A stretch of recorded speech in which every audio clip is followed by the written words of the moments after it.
여러분 안녕하세요. 방구석 리뷰룸의 시간입니다. 2025년이 시작이 됐죠. 구독자 여러분들 새해 복 많이 받으시고 건강하시고 돈 많이 버시고 새로운 일에도 도전하시는 그런 새해가 되시기를 진심으로 기원하겠고요. 혹시나 아직도 구독 안 하셨다면은 구독과 좋아요도 부탁합니다. 새해 첫 영상인데요. 1년 동안 제가 어마어마하게 사들였던 수많은 테크 아이템 중에서 최고의 물품들을 6가지 준비해 봤습니다. 첫 번째로 제가 추천하는 물품은 바로 스팀덱 OLED입니다. 써볼수록 정말 잘 만든 제품이고 덕후의 마음을 자극할 수 있는 그런 제품이거든요. 스팀이라고 하는 게임 플랫폼에서 게임을 구입하고 다운받아서 즐길 수 있게 해주는 그런 컨셉의 제품이죠. 제가 굉장한 게임돌이기 때문에 스토리가 있고 빡센 콘솔 게임 스타일들을 좋아하는데, 물론 집에도 고사양 게이밍 PC가 있습니다만 핸드헬드로도 한번 사보고 싶다라는 호기심이 들어서 여러 가지를 봤어요. 그런데 최종적으로 스팀덱 OLED를 선택한 이유가 있습니다. 바로 디스플레이 때문인데요. 지금 보시면 느끼시겠지만 굉장히 쨍합니다. 이전에 LCD 모델이 아니고 OLED 모델이기 때문에 P3 110%의 와이드 컬러를 지원하는 디스플레이 사양입니다. 그리고 90Hz까지 나오기 때문에 지금 게임에 따라서 지금 72프레임 정도 나오죠. 부드럽게 게임을 즐길 수가 있는데, 뿐만 아니고 1000니트 피크의 HDR로 게임을 할 수가 있다는 겁니다. 다른 경쟁 기종들보다 마음에 들더라고요. HDR 보드로 이렇게 즐길 수가 있어서 최대 밝기로 하면 정말 선명하거든요. 이런 부분에 있어서 만족스러웠습니다. 다만 해상도가 낮습니다. 7.4인치지만 1280800이기 때문에 내가 이렇게 보고 게임하는 걸 좋아한다 하면은 디스플레이가 다소 거칠어요. 다만 이렇게 책상에 놓고 즐기시는 거리에서는 큰 지장이 없고 화면빨이 선명하기 때문에 결과적으로는 밸런스가 좋다는 생각이 들었고요. 또 취향에 따라서 HDR을 꺼서 SDR로 보는 경우에 디스플레이 조절이 가능합니다. 색온도를 바꿀 수도 있고 광색역으로 최대한 진하게 보는 거, 단계별로 이렇게 색을 조절해서 내 취향에 맞게 디스플레이를 바꿔서 보는 이런 부분까지 잘 되어 있고요. 이게 경쟁 기종들보다 성능이 좀 낮거든요. 내가 만족할 만하게 게임이 잘 될까? 처음에 사실 그게 고민이 됐었는데 게임이 생각보다 잘 돼요. 그래픽 성능이 최대 1.6TFLOPs입니다. 이 정도면은 플레이스테이션 4보다 좀 떨어지는 그 정도인데 해상도는 1280800 기준으로 맞춰서 실행시켜서 하기 때문에 대작 게임 타이틀도 생각 이상으로 잘 됩니다. 요즘에는 이런 식으로 업스케일링 할 수 있는 기능들이 다 들어있기 때문에 품질 모드로 놓고 하면 화질이 상당히 좋게 나오거든요. 이런 작품에서 40프레임 이상 나옵니다. 60프레임도 나오고요. 제가 생각하는 타협점은 45프레임 전후가 나오면 만족스러운 게이밍을 할 수가 있는데 그런 부분에 있어서 충족이 되는 기기고요. 그래서 해보니까 생각보다 괜찮고 마음에 들더라.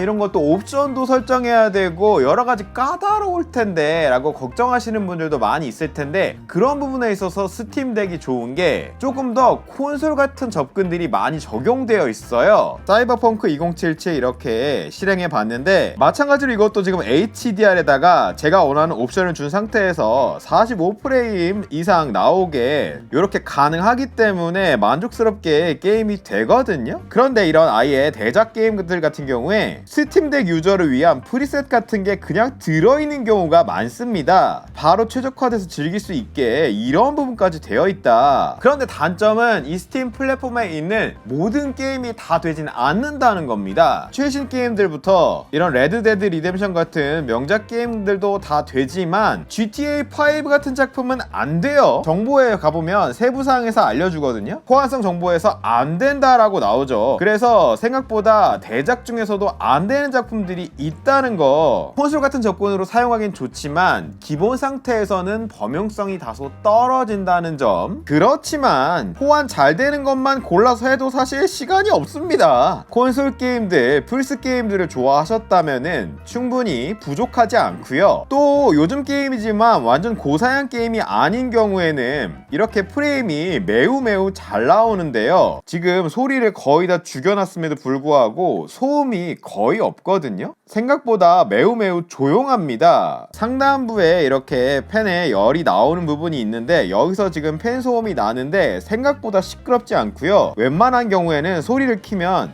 아예 들리지 않습니다. 일반적으로 스피커 틀어놓고 작품을 즐기는 경우에 팬 소리 때문에 거슬리는 경우가 없었고요. 뒷부분에도 열 처리 부분이 있어서 여기가 지금 약간 공기가 느껴지거든요. 그런데 이게 또 좋았던 게 이걸로 수십 시간 게임을 했지만 뜨겁지 않습니다. 이거 좋았어요. 그립은 이렇게 튀어나와 있고 양 끝에 있기 때문에 이렇게 잡고 사용하는 경우에 열감이 손에 오지 않습니다. 대부분의 열은 위로 뿜어져 나가는 형태라 일반적인 이런 상황에서 뜨겁지 않다. 이렇게 원하는 경우에 제한을 걸어서 발열을 더 줄일 수도 있고 배터리 시간을 더 길게 사용하게 할 수도 있는데 저 같은 경우에 99% 집에서만 씁니다. 상단부에 USB-C 선 꽂아서 전원 연결해서 거의 사용하거든요. 배터리 신경 안 쓰고 쓰는 편인데 휴대가 된다는 것뿐이지 이거를 공공장소에서 못합니다.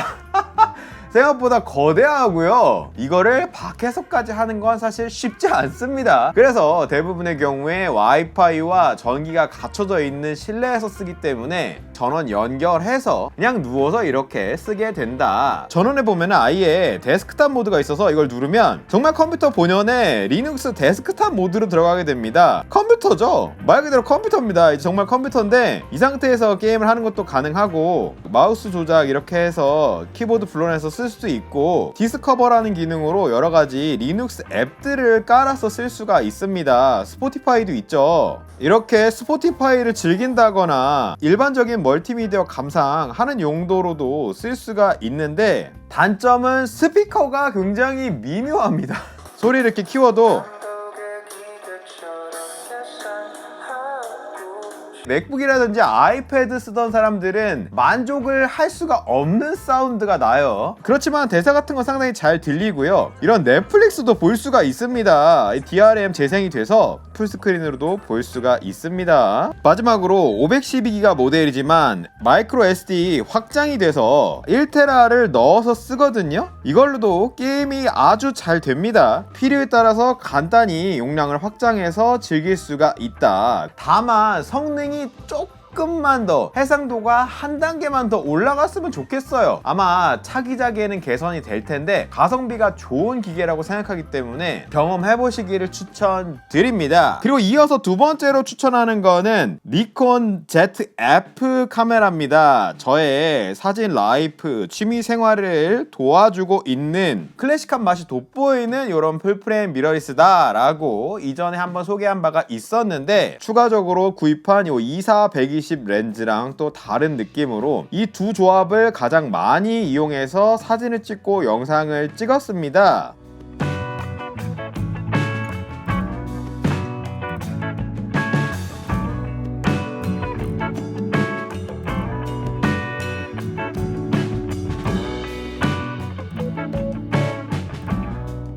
저는 인생에서 가장 좋아하는 가전기기 아니면 테크기기를 꼽아라 라고 하면은 세 손가락 안에 카메라가 들어갑니다. 제 인생에서 정말 중요한 기계라고 생각을 하는데요. 꼭 이 카메라가 아니더라도 저는 미러리스 카메라를 한번 써봐라 라고 말씀드리고 싶어요. 아이폰이 사진이 정말 잘 나오지만 이걸 그냥 일상적으로 갖고 다닐 때 사진을 찍는 거와 카메라를 의식적으로 챙겨서 갖고 나가면 조금 더 열심히 시야를 보게 되고 되고 조금 더 열심히 남을 찍어주고 싶고 이런 마음이 저는 들더라고요. 하지만 번거로운 건 사실이에요. 그렇지만 찍고 나서 결과물이 좋고 이런 클래식한 디자인과 기계적인 느낌이 좋아서 니콘을 고르긴 했지만 이 24 120 렌즈가 상당히 좋습니다. 보통 24 105mm 렌즈가 많이 있는데 니콘은 이 S라인 고급 렌즈 라인에 24 120 f4 이 렌즈가 있어요. 꽤 무겁긴 하지만 부피도 작은 편이고 퀄리티가 정말 좋은 결과물이 나와서 본체보다 렌즈가 더 무겁긴 한데 이 조합으로 제가 가전주부님 사진 찍어 들어갔고 임급동 올라갔었죠. 그것도 요 조합으로 찍었던 겁니다. CPT의 로그가 돼서 이거를 이용해서 제가 요즘에 여러가지 컨텐츠 시도를 하고 있는데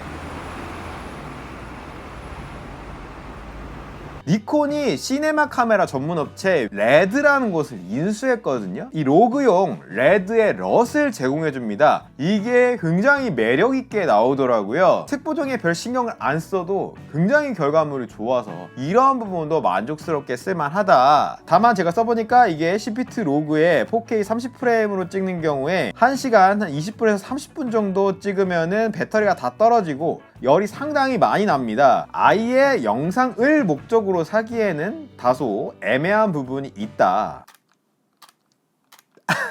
한번 새해에는 미러리스 카메라에 입문해 보시는 거 추천드립니다. 그리고 이어서는 아이패드 프로 M4인데요. 사실 뭐 제 채널에서 아이패드 빼놓을 수 없는 그런 물건이긴 하죠. 매직 키보드 조합이 정말 쓰면 쓸수록 너무 마음에 들더라고요. 보는 사람들도 훨씬 이전보다 고급스러워졌다, 이쁘다 라는 얘기들을 참 많이 하셨는데 이 모던한 디자인 느낌과 이 기계적인 느낌이 너무 아름답고요. 볼 때마다 멋있어요. 그런데 예뻐요. 여러가지 느낌을 동시에 느끼게 해줘서 가방에서 꺼내서 쓸 때마다 정말 기분이 좋고요. 앞서 말씀드린 대로 제가 사진을 좋아하다 보니까 사진 앱을 정말 많이 이용하는데 텐덤 올레드의 화질이 너무너무 좋아서 아직도 감탄하거든요. 아직도 진짜 감탄하는데 정말 화면이 튀어나올 것 같은 그런 강렬한 HDR 느낌을 느낄 수가 있어서 디스플레이가 대박입니다. 진짜 너무 좋고요. 사실 사치스럽지만 저의 밥 친구입니다.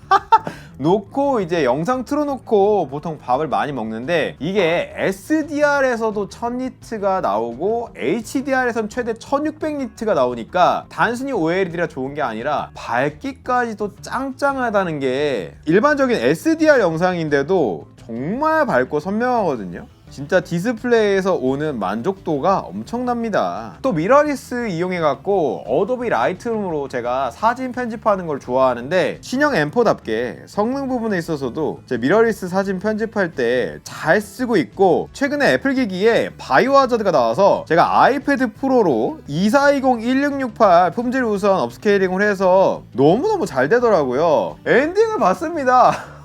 시대가 달라졌다라는 걸 또 느끼게 해줬거든요. 이렇게 이전에 플스로 했던 게임을 아이패드의 고품질 화면으로 너무 손쉽게 즐길 수가 있더라. 세상이 달라졌다라는 거를 또 한 번 느끼게 했던 부분인데 그런데 역시나 아쉬운 부분은 성능 너무 좋고 디스플레이 너무 좋고 휴대성 다 좋고 아름다운데 선을 넘지 않게 아이패드의 한계가 역시 아직은 있기 때문에 더 다양한 작업을 하고 싶거든요. 그래서 완전한 메인 기기로 가기엔 역시 아쉽다라는 부분이 발목을 잡는 부분인데 저는 그런 부분을 윈도우 원격 데스크탑하고 이 아이패드랑 하이브리드 사용성으로 커버를 합니다. 앱스토어에 윈도우 앱 모바일이라고 있는데 이전에 원격 데스크탑이 아예 이제는 윈도우 앱이 됐어요. 이걸 켜면은 윈도우 원격 데스크탑 이전에 익숙한 이걸로 갈 수가 있는데 디스플레이 설정에서 이렇게 레티나로 해주면 고해상도로 즐길 수가 있고 접속 설정에 보면은 사운드 리다이렉션 뿐만 아니라 클립보드와 용량까지도 이게 네트워크로 연결을 해줄 수가 있습니다. 이렇게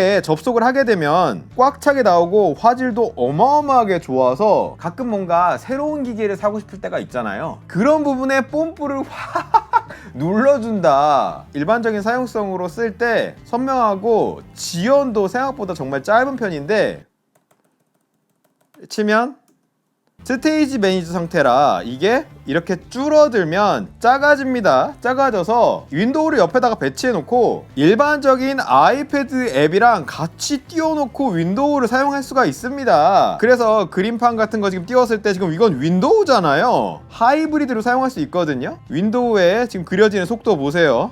이 정도거든요. 정말 재밌는 경험을 할 수가 있는 건데, 이 윈도우에 있는 내용 복사해서 커맨드 V 하면 붙여넣기가 돼요. 클립보드를 오갈 수가 있어서 이런 부분도 하이브리드인데, 아이패드 앱에서 작업한 거 이렇게 내보내서 이 원격을 쓰는 경우에 이렇게 나의 아이패드에 윈도우 폴더가 생기거든요. 저장해 놓으면 이 윈도우 앱에서 바로 해당 내용을 주고받을 수가 있게 되어 있습니다. 방금 제가 뉴 파일을 출력했잖아요. 이게 이렇게 바로 나와서 네트워크상에서 이걸 열어서 파일을 주고받을 필요가 없습니다. 윈도우 상에서 원격으로 액세스하고 작업하는 것도 가능합니다. 물론 저는 업무는 맥으로 하고 윈도우는 게임기거든요. 게이밍 PC는 게이밍 용도로만 하긴 하는데 이런 식으로도 쓸 수가 있으니까 재밌더라고요. 기기를 진짜 2대 쓰는 기분이라. 다만 이 원격 데스크탑 기능이 윈도우 홈 에디션은 안 됩니다. 이게 프로로 가야 되는 건데 홈 쓰시는 분들도 업그레이드 할 수가 있습니다. 이런 용도로 나는 업무를 본다 하시는 분들은 프로 에디션을 이용해서 원격 이 윈도우 앱을 꼭 사용해 보시라. 그러면 아이패드를 조금 더 재밌게도 쓰실 수가 있다. 그리고 이어서 네 번째는 요겁니다. 아니 뭐야 이거 뭐 피규어야? 애니 굿즈야? 하실 텐데 이어폰입니다. 수월우라고 하는 회사의 블레싱 3라고 하는 유선 이어폰이거든요. 미소녀 캐릭터가 인상적인데 지금 이 캐릭터가 뭔가 이어폰을 꽂고 있죠. 독특한 디자인의 이어폰을 꽂고 있는데 바로 이겁니다. 물방울 같이 생긴 요 이어폰인데 주파수 응답 10Hz부터 30kHz, 다이나믹 드라이버 2개에 BA 4개의 초고음질 하이브리드 인이어 이어폰이거든요. 겉에는 금속 재질에다가 내부는 투명한 스타일로 정말 개성이 넘칩니다. 이어팁은 별도로 아즈라라고 하는 이어팁을 제가 바꿔서 사용하고 있는 건데 3.5파이로 기본적으로 제공이 되지만 이거를 저는 드래곤플라이 코발트라고 하는 요 DAC, 휴대용 DAC에 꽂아서 아이폰에 바로 연결하거나 맥에 꽂거나 아이패드에 꽂아서 이렇게 음악 감상을 합니다. 요런 느낌으로 아이패드 프로에 연결해서 많이 쓰는 편인데, 와, 이 사운드가 괜히 이런 캐릭터가 있는 게 아닌 게 여성 보컬 팝 음악을 기가 막히게 들려줍니다. 목소리의 에어하고 이 반짝거리는 느낌이 정말 좋거든요. 여기 지금 목소리가 굉장히 선명하게 여기 내 머릿속 안에 이렇게 딱 있는 느낌이 들어요. 뭔가 장막을 걷어내고 목소리가 지금 여기 이렇게 딱 있는 느낌이 들거든요. 저는 여성 보컬 팝을 되게 좋아하는 편이라 제 취향에 너무 잘 맞는 이어폰이고, 그냥 블루투스로 들었을 때 안 들렸던 부분까지도 너무 잘 들립니다. 그래서 음악을 듣는 재미가 있으니까 이 이어팁 조합으로 했을 때 착용감도 되게 편해서 만족하면서 쓰고 있는데, J-POP 같은 거 좋아한다 하시는 분들은 정말 만족할 수가 있는 그런 이어폰인데, 물론 단점도 있습니다. 보컬이 굉장히 또렷하게 잘 들리는 대신에 막 드넓게 들리진 않아요. 더군다나 소리가 되게 빡빡 떨어진다고 해야 되나? 짧게 치는 그런 소리가 나거든요. 풍성하게 잔향감이 있다 이런 느낌 아닙니다. 드럼 같은 것도 그냥 되게 빡빡 떨어지는 그런 느낌이 난다. 그리고 되게 깊은 베이스가 나긴 나는데 그게 압도하는 느낌이 아니고 치고 빠지는 느낌이에요. 베이스가 어떤 곡에서는 굉장히 좋게 들리는데 어떨 때는 되게 부실하게 들립니다. 그렇지만 굉장히 선명한 이 보컬의 느낌이 매력적이다. 음악 좋아하시고 무손실 음원으로 좀 색다른 재미를 찾고 싶다 하시는 분들에게 추천할 만한 그런 제품입니다. 그리고 대망의 마지막은 이 비전 프로 그리고 핸들입니다. 요 두 개의 조합이 아주 재밌거든요. 일단 비전 프로부터 최근에 제가 소개한 영상이랑 조금 액세서리 구성이 또 달라졌죠. 앞부분에 머리를 받쳐주는 안나 프로라고 하는 회사의 새로 나온 A2 압력 저감 헤드 스트랩이라는 거를 미국 직구를 해서 홈페이지에서 구매하면 한국 오거든요. 부착을 해서 쓰고 있는데 비전 프로는 이전에도 말했지만 정말 손이 많이 가는 기기입니다. 진짜 매니악한 기기 끝판왕이라고 볼 수가 있는데, 일단 가격도 워낙 비싸지만 이게 더럽게 무겁잖아요. 장시간 쓰기가 불편하다 보니까 저도 계속 이런 악스타일을 시험해 보다가 지금 최근에 이걸로 정착을 했습니다. 벨킨 스트랩도 써봤는데 이게 좀 더 편한 느낌이더라고요. 그래서 요즘에 이걸 주력으로 쓰고 있는데, 이렇게까지 계속 시험해 가면서 이걸 쓰는 이유는 재밌는 기기니까. 평가가 극단적으로 항상 갈려요. 최악의 제품이다 라고 평하는 곳도 많고요, 혁신이다, 애플답다, 최고의 기기다 라고 얘기하는 사람도 많습니다. 정말 그만큼 극단적인 기기인데, 최근에 정말 만족스럽게 하고 있는 게 요 레이싱 휠이랑 조합입니다. 이게 트러스트 마스터라고 하는 회사의 T300RS라는 모델이거든요. 이게 50만원대라 상당히 비싸요. 그런데 좀 제대로 입문할 수 있는 괜찮은 기종이거든요. 원래는 플스용인데 PC까지도 쓸 수 있게 하는 스위치가 있어서 윈도우 컴퓨터와 함께 쓸 수가 있습니다. 아래쪽에 이렇게 페달도 있는데 이거 장력도 있고 막 진동도 오고 굉장히 실감나는 그런 핸들인데, 비전 프로에서 이 문라이트 비전이라는 앱을 이용해서 HDR까지 켜서 접속을 할 수가 있는데, 포르자 호라이즌이라는 게임을 제 눈앞에서 초대형으로 할 수가 있는 건데, 지금 이 휠로 제어가 돼요. 제가 페달을 밟아볼게요. 그러면 어머 아니 이게